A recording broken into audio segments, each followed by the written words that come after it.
संत भूरीबाई गुरु चतुर सिंह महाराज।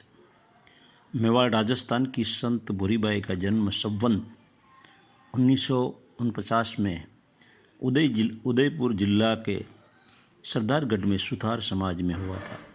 पिता का नाम रूपाजी सुथार, माता का नाम केसरबाई था। भूरीबाई की परवरिश बहुत गरीबाई में हुई।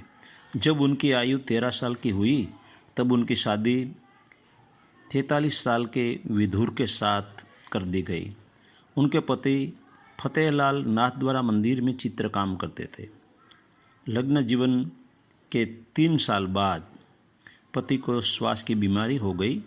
भूरीबाई ने पूरे भाव से उनकी सेवा की, लेकिन इसी बीमारी में उनकी मृत्यु हो गई। भूरीबाई बहुत छोटी आयु में विधवा हो गई। उनके पास जो थोड़ी चीज़ वस्तु थी वो गरीबों में बांट दी। पति साल का जो उपयोग करते थे वो भी एक रुखी समाज की महिला जो ठंड की वजह से परेशान थी उसको दे दी। 26 साल की आयु में भूरीबाई विधवा हुई, लेकिन जब उनकी आयु 7 साल की थी तब संवत 1956 मेवाड़ में भयंकर दुष्काल पड़ा। इसी समय अनाज को पीसकर सिर्फ 4 आने में मजदूरी की थी उसने। जीवन में बचपन से लेकर विधवा हुई तब तक दुख ही दुख देखे थे। संसार में कोई आसक्ति नहीं रही। प्रभु मिलन की खोज शुरू हुई। भूरीबाई ने तलाश शुरू की। उदयपुर में राज परिवार में चतुर सिंह महाराज जागृत थे। उनके दर्शन के लिए यह गरीब महिला उदयपुर पहुंच गई। भूरीबाई ने महाराज के दर्शन किए। भूरीबाई ने चतुर सिंह महाराज से विनती की, महाराज मुझ गरीब अबड़ा का आप शिष्य की तरह स्वीकार करें और मुझे साधना कैसे करनी उनकी विधि दीजिए।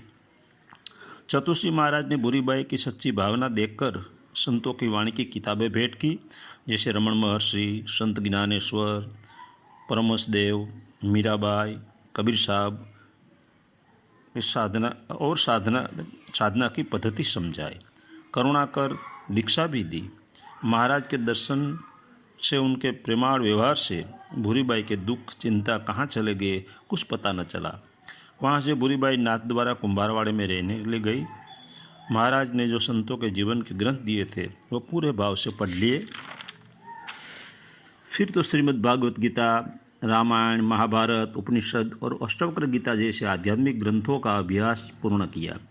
भूरीबाई के सबसे प्रिय ग्रंथ था अष्टवक्र गीता। 35 साल की आयु में आध्यात्मिक ग्रंथों का अध्ययन पूर्ण किया। भूरीबाई ज़्यादा पढ़ी लिखी नहीं थी, लेकिन प्रज्ञावान महिला थी। भूरीबाई के सदगुरु चतुर सिंह महाराज ने संवत 1986 में ब्रह्मलीन हुए। तब भूरीबाई की आयु 37 साल की थी और वह जागृत हो चुकी थी। उनके आसपास भजन कीर्तन होने लगा। नाथद्वारा की रुखी समाज की महिलाएं कीर्तन कराती थी। उस समय के प्रसिद्ध कव्वाल गायिका अलारखी बाई और उनके उस्ताद हैदर बख्श जी भूरीबाई को कव्वाली सुनाते थे। भूरीबाई बहुत कम बोलती, सदा आंख बंद कर बैठी रहती थी।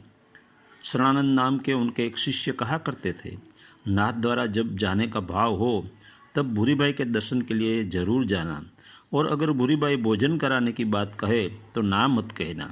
उनके हाथ से बनी हुई रोटी में भी उनकी भाव समाधि की तरंगे आ जाती है। भूरीबाई के दर्शन बड़े प्यार से मिलने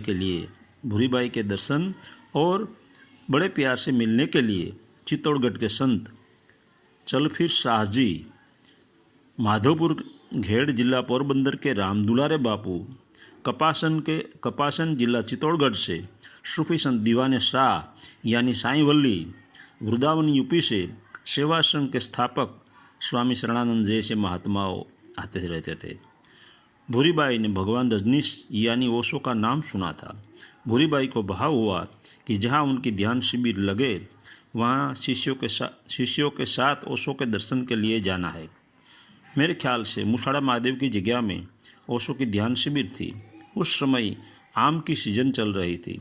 भूरीबाई आम का टोपला लेकर शिविर स्थल पर शिष्यों के साथ पहुंच गई। ओशो के दर्शन किए, खुद जागृत थी। ओशो को पहचानने में जरा भी देर न लगी। ओशो का पूरा शरीर एक तेज पुंज था। भूरीबाई ने ओशो को बापजी कहकर संबोधन किया। आम का टोपला शिष्यों के पास लेकर आम को खाने के लिए ओशो को देती। जैसे ही ओशो ने आम का एक घूंट लिया कि ओशो के हाथ से आम छीन लेती और शिष्यों को खाने के लिए दे देती थी। एक के बाद एक आम ओशो के खिलाती गई, शिष्यों को देती गई। ओशो के सफ़ेद वस्त्र आम के रस से पूरे भर गए। ओशो के पेट में तो 1-2 गिलास आम का रस शायद गया हो। ऐसा भूरीबाई का पागल प्रेम था। फिर जब ध्यान प्रयोग ओशो कराने लगे तब एक रूम में मौन बैठ गई। शिष्य को कहा, तुम सब बाप जी ध्यान प्रयोग करा रहेंगे, उसमें ज़रूर भाग लो, चुको मत, ऐसा अवसर बार बार नहीं आता। भूरीबाई के कोई शिष्य ने ओशो को कहा, भूरी माँ तो ध्यान प्रयोग में शामिल नहीं होती, इसका कारण क्या है? ओशो ने कहा, वो समाधि तक पहुँच गई है, उससे अब कोई विधि की जरूरत नहीं। तुम सद्भागी हो कि तुम्हें इतनी विशाल हृदय वाली माँ गुरु के रूप में मिली है। जितनी बार ओशो राजस्थान में ध्यान शिविर लेने के लिए गए तब भूरीबाई अवश्य वहाँ शिष्यों के साथ पहुँच जाती थी। आज बड़े बड़े ज्ञानी वक्ता अपने सत्संग में ओशो का नाम लेने की हिम्मत भी नहीं करते। कितने भयभीत है तथाकथित संत महात्मा। ओशो ने लगन मुहूर्त झूठ शब्द प्रवचनमाला में भूरीबाई को बड़े प्यार से याद किया है।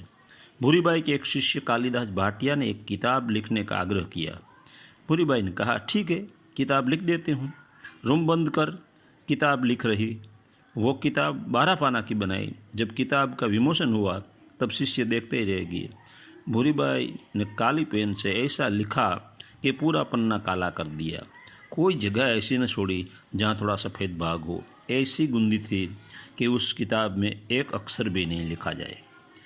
संत भूरीबाई की जगह कुम्हारवाड़ा नाथद्वारा में मंदिर की दक्षिणी दिशा में उनका मौन मंदिर है। बहुत कम लोग भूरीबाई को जानते हैं। सद्भाग्य से 2 बार वहाँ दर्शन कराने का मुझे योग हुआ। वहाँ भूरीबाई की एक तस्वीर ओशो के साथ है। एक तस्वीर सूफी संत दीवाने शाह यानी साईं वली की है। एक रूम में भूरीबाई की मौन मुद्रा वाली आरस की मूर्ति है। संवत 2037 में 87 साल की आयु भुगतकर दिनांक 3 मई 1979 में नाथद्वारा राजस्थान में भूरीबाई ब्रह्मलीन हुई। संत भूरीबाई का एक अद्भुत सूत्र था, देखने वाला ही वास्तव में सत्य है। उसका अनुभव कर लो, दूसरी माथाकुट में मत पड़ो। चैतन्य तत्व सदा तुम्हारे साथ है, भीतर मौन होने की कला जानो।